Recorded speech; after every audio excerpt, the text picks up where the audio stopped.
Ita Tobing is one of many women who are slowly but surely transforming Asian society.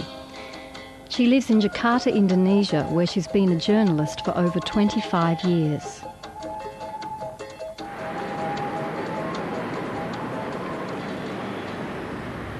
Ita produces a popular daily current affairs program. Indonesia's strict censorship laws mean that all her skills are needed to cover contentious issues in any degree of depth. Today she's decided to tackle the vexed topic of women in Indonesia's male-dominated society. Okay, we are ready. I think I have the script there. Kita mulai ya. She and her team will investigate how many Indonesian women are seeking recognition and rights beyond their traditional roles as wives and mothers. Segmen 1, 2, 3.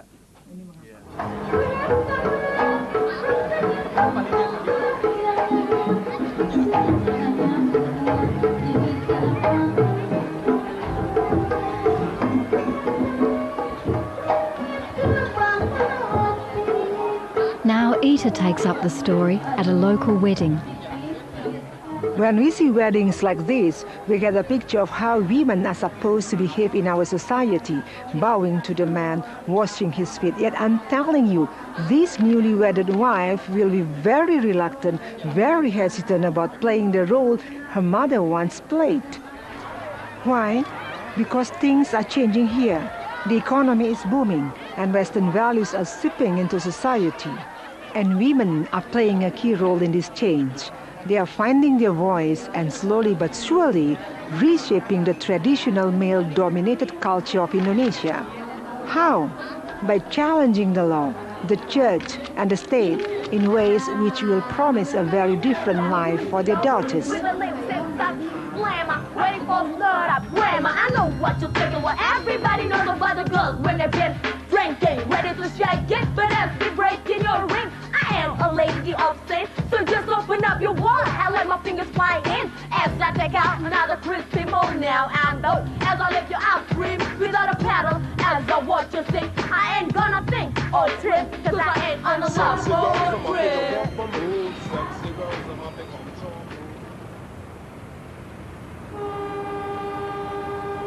This is Jakarta. It's a crazy city, lots of traffic jams, but it's the capital and I like it. Many women like me have come from other parts of Indonesia to live here, but they still bring their own cultural influences with them.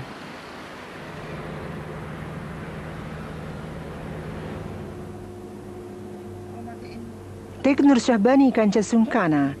She comes from Madura, a small island known for its temperamental yet exotic women. Nur is now one of Indonesia's most prominent human rights lawyers and has been instrumental in pursuing law reform for women.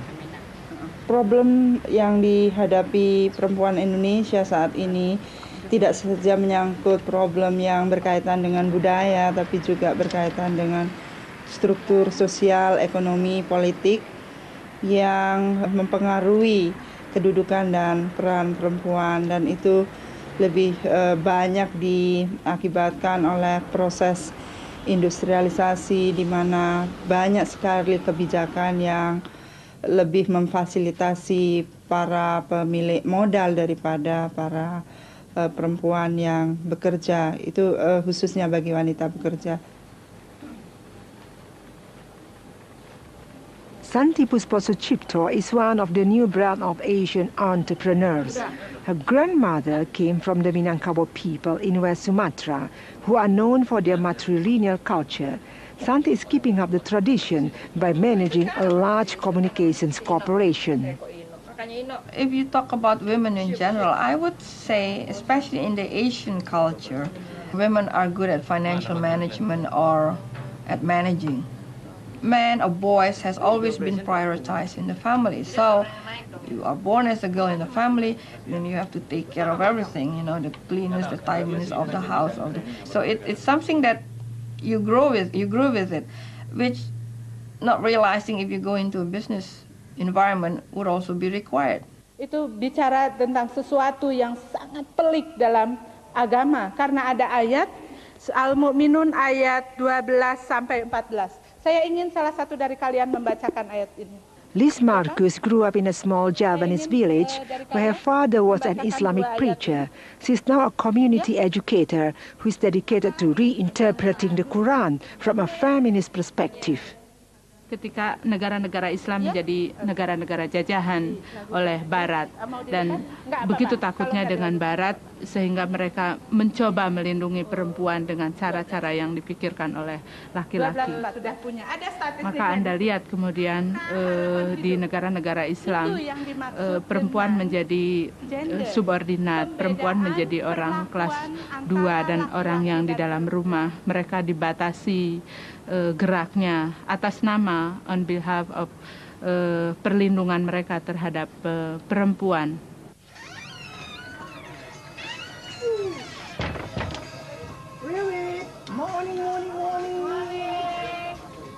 So this is where I work. You know I like a problem, so I choose something which is a crucial issue, a provocative issue which will educate and stimulate us how to view a certain idea. All my viewers are human beings, so I have to know what they are looking for. We have to have a meeting for the They want something which is a struggle, you know, like a drama. Okay. Hey, everybody, where is all the cameraman team? We're gonna have a meeting. We're gonna have a meeting. Tolong dong ini. Apa yang whiteboard ini? Jangan usah Mas Gatot deh. Okay, traditionally, the Indonesian women, they are very loyal, they just accept what they are. But now there is a movement, there is a tendency that Indonesian women are going to fight even for the personal right in terms of their marriage or whatever. Which we never talk about that before, I think. 15 or 20 years ago, Indonesian women never talk whether her husband is raping her or not. Since in Indonesia, the majority of the people are Muslim, so the international world, pikir, but that the Indonesian women here are not developing because that's what they believe. I mean, I don't know, refer to what, mungkin ya entah ke Saudi Arabia or whatever, Saudi Arabia cannot drive a car. I don't know. This is just an assumption. Anyway, what is the idea? I think about women's right is good. Yeah. But then from what point of view? Give me ideas. How about labor? Labor wage, yeah. Okay. The right of a woman to be a politician? Yeah. Is it so? Pak Gatot? A politician? Yes. Rape, perkosaan, harassment. Okay, for the rape, harassment, and killing, Payet will do that. Okay. You have to do. You are going to be the reporter. Okay. Maybe you can get the victim to talk. I like it. Yes. I like it. But don't ask stupid questions. Arif, good morning, Arif. Good morning, Arif. Good morning. Sit, take your seat. I know. Hey, Arif, you know the female labor before? Yes. We exposed her before, okay? And I've heard that she was fired because of our program. So I think you better contact her. Women's right, okay? One, according to the Constitution. And then the second one, rape, harassment, violence, something like that. Violence. Okay, and then politician. This is woman. NGO. And then business women. Okay, fine. So you have all the schedule. Now we have to go. Yes. Go. Okay.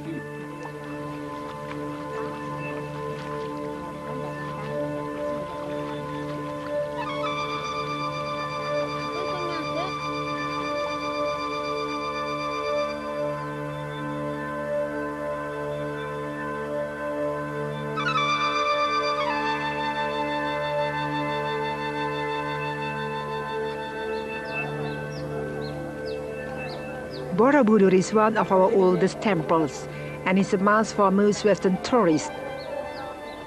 It's a good example of how in Indonesia we follow and tolerate many religions. Even though Islam is by far the most dominant, The fact that this temple worships Buddha doesn't seem to worry these Muslim women. You see, the kind of Islam we have here is almost a tropical Islam. Women are much freer compared to the Middle East, where they are not allowed out of their homes unless they are covered from head to toe. As a Christian myself, I want to look at why it's like this and whether or not it's changing. Islam tidak satu, artinya sumbernya mungkin satu, Quran. Itu Islam selalu berkait dengan faktor budaya. Nah, budaya lokal sebetulnya saya menduga mereka memberi afirmasi yang sangat bagus pada perempuan. Mereka bekerja di luar rumah, mereka bertani, mereka berdagang, mereka juga bisa mengekspresikan kehendaknya sendiri. Ketika bergabung dengan Islam, itu Islam yang menyesuaikan diri dengan situasi itu. Tetapi itu mengalami perubahan kemudian ketika Islam, terutama pasca revolusi Iran, karena ada tekanan yang cukup kuat kepada perempuan untuk menjadi seolah-olah perempuan Muslim itu harus menggunakan hijab, harus kembali ke rumah, harus menjadi ibu.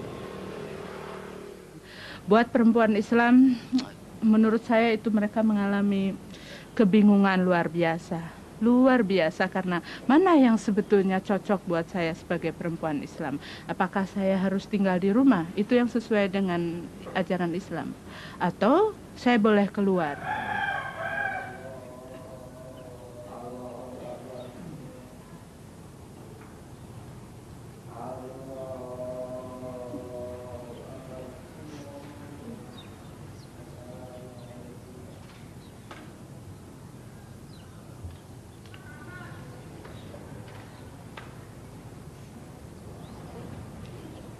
If Muslim women are facing a dilemma about their role, how can this be influenced by their education?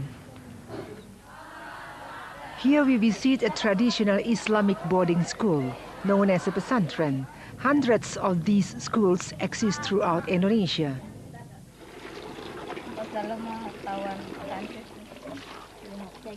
Seorang wanita itu banyak sekali gitu kelebihan-kelebihannya, maksudnya dalam segi amal saja gitu daripada laki-laki. Wanita melahirkan, jihad, kalau andai kata itu bisa masuk surga dengan kalau ikhlas. Wanita menyusui, wanita segala macam yang dikerjakan wanita kalau dengan ikhlas, dengan mudah mereka dia itu akan masuk ke surga gitu. Seorang istri bakti kepada suaminya, cuman hanya mencuci satu baju seorang suami itu kalau ikhlas masuk surga dengan begitu aja tanpa hisab.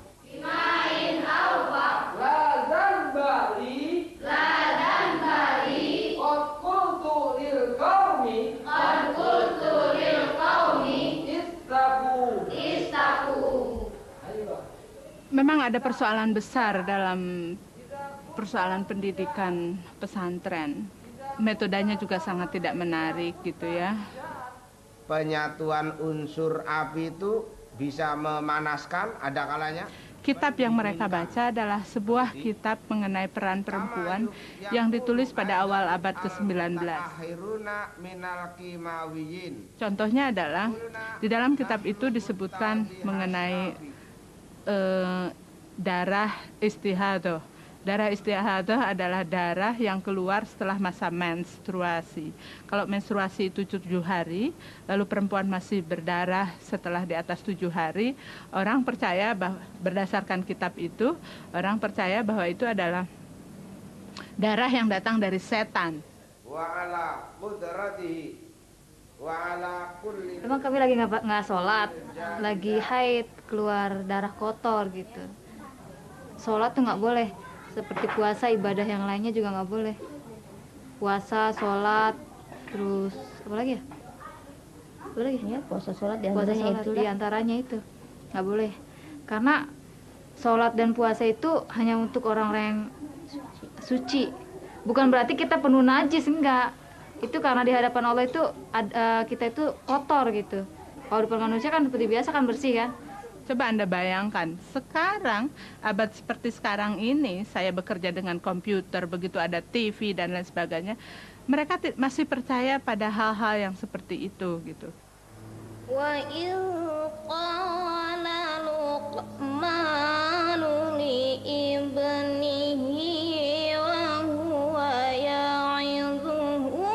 As a Muslim, Liz believes in the Quran, but says that over time, the male view has twisted its original teachings so that women have been unfairly discriminated against. By going back to the Quran, Liz finds relevant passages and then introduces the theme of women's reproductive rights to her students. She concentrates on this topic because Indonesia has the second highest rate of maternal mortality in Asia, and many of these deaths are from unsafe abortions. Kalau terlalu sakit, nanti boleh dibedah, ya? She plays again, telling the story of a young woman who was raped and then died after having an illegal abortion. With the use of strings, she illustrates how women's problems are linked to many issues. Karena keguguran, pegang.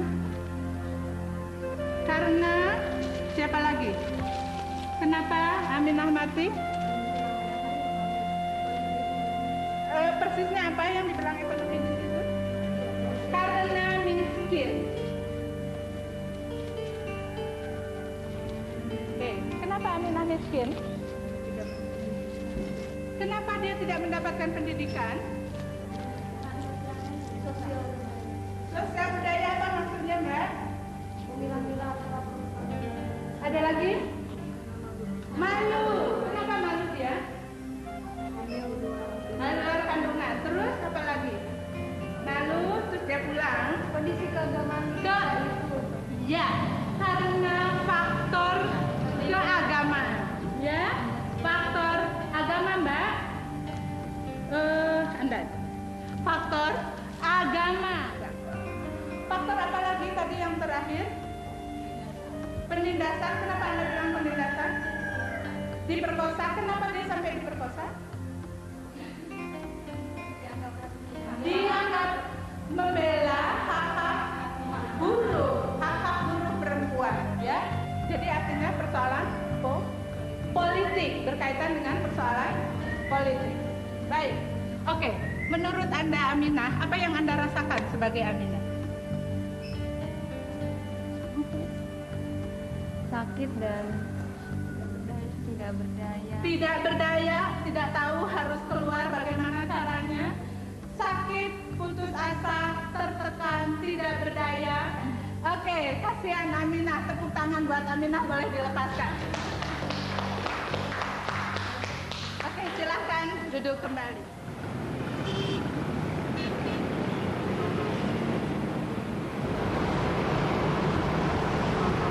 Fortunately, not all Indonesian women are powerless. In fact, many are very powerful, managing large corporations with a global vision. How do they do it? When I graduated, how do you call it, senior secondary high school, it was all I had in mind was I want to take up electronics. Okay, not knowing really what it's all about, you know, to the time. And then my father gave me a hint if you would like to take up something that would be of importance for the future, take up computer science. Karena ini, jadi dia ngarahnya ke OLE sama ke Ratus kemana gitu, jadi bisa akomodir investasi. Okay. Why communication? If you would have a well-developed distribution system and communication system, it would contribute a lot to the betterment of the Indonesian people.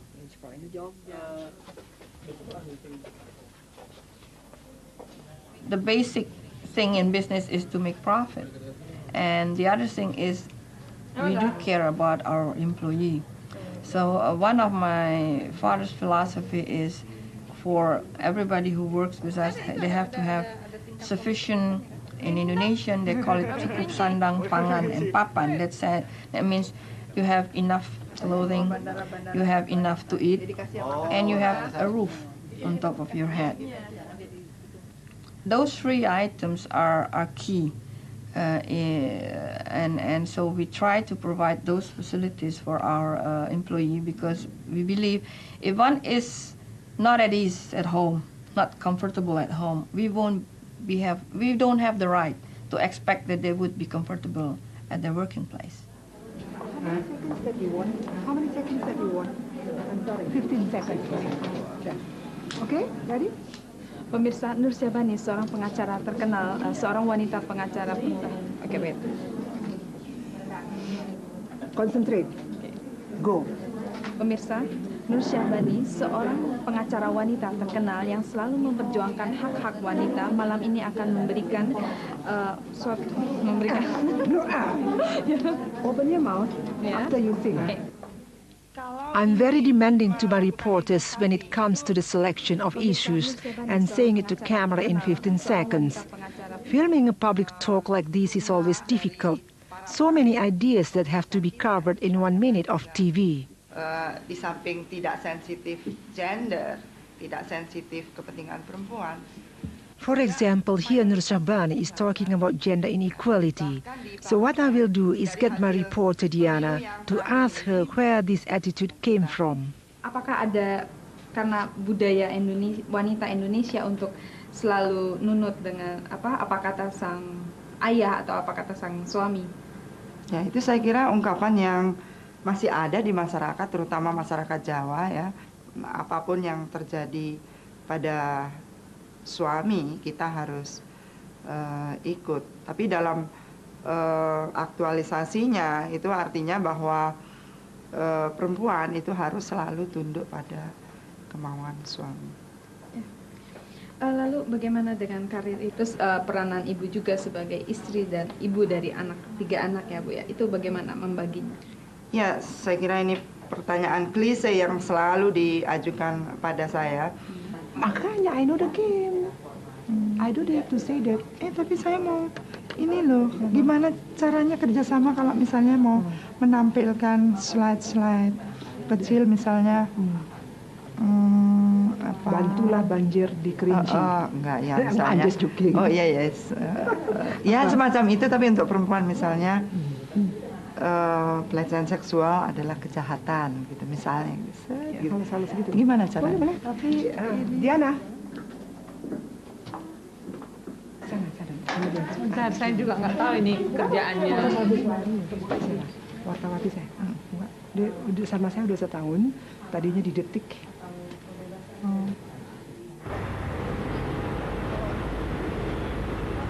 Nanti paling-paling ya aku kan dari awal kan bilang kan, dari awal ya makanya aku udah ngomong baik-baik sama dia kan, dia perspektif saya nggak mau seperti itu, diperspektifkan. Saya nggak mau begitu. Nah, tapi saya masih tetap ingin bermain gitu. Nah kalau kita lihat misalnya kayak journalist like me, we can write whatever we want. We just have to know how to write it.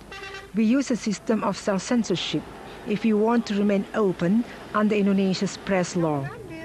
This law restricts discussion about any issues relating to ethnicity, religion, or criticism of the government. Bapak, kita udah sampai di mana? Pulau Gadung.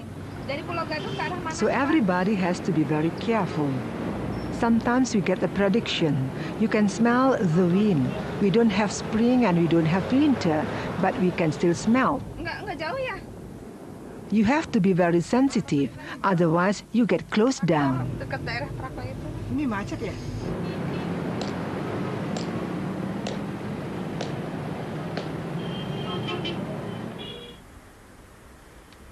Itu mungkin setiap jam atau setiap berapa menit sekali akan datang telepon dari berbagai pihak yang meminta bahwa berita ini tidak boleh diberitakan, berita ini nggak boleh diberitakan. Maka pembatasan pers ini semakin melumpuhkan proses demokratisasi yang ada di masyarakat atau yang dituntut oleh masyarakat. Sehingga kalau misalnya dikatakan bahwa rakyat Indonesia tidak siap untuk berdemokrasi, itu sebetulnya pemerintah yang tidak siap untuk berdemokrasi, bukan rakyat Indonesia.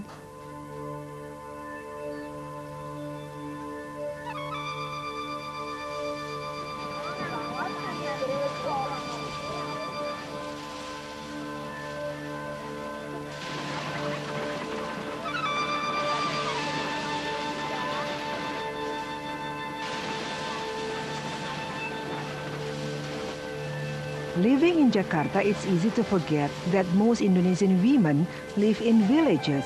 We might complain in the city, but it's a lot harder here. Hours and hours every day are spent doing basic tasks like growing food, collecting water, and doing handicrafts. Mrs. Widoyo is a trader in handcraft batik. She's on her way to visit a Javanese village where traditional designs and wax painting have been an art form handed down from mother to daughter for many generations.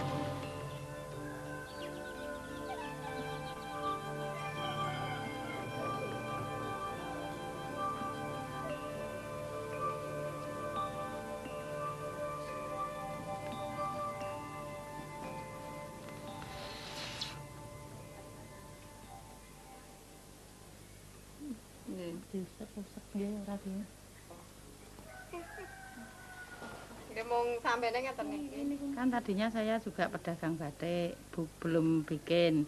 Saya di Solo ke tempatnya mencari tenaga batik itu semakin sulit. Soalnya ini banyak yang ke pabrik-pabrik itu tekstil. But this kind of work is becoming less appealing to young women. They want to escape village life, which they find boring, preferring to work in the new mechanized textile factories, where they can wear uniforms and live in the city. The result is that the skills are being lost, and for batik traders like Mrs. Widoyo, she can see the day where no more women remember how to do the designs.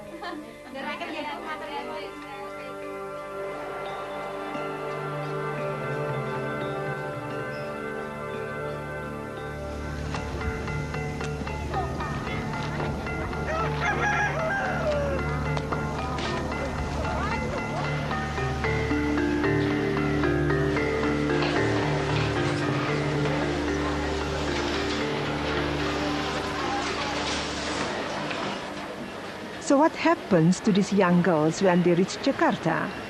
I sent Diana to interview some who work in a garment factory. We wanted to find out where they had come from and what they knew about their rights. Umurnya berapa? 15. Dapat penghasilannya berapa per hari?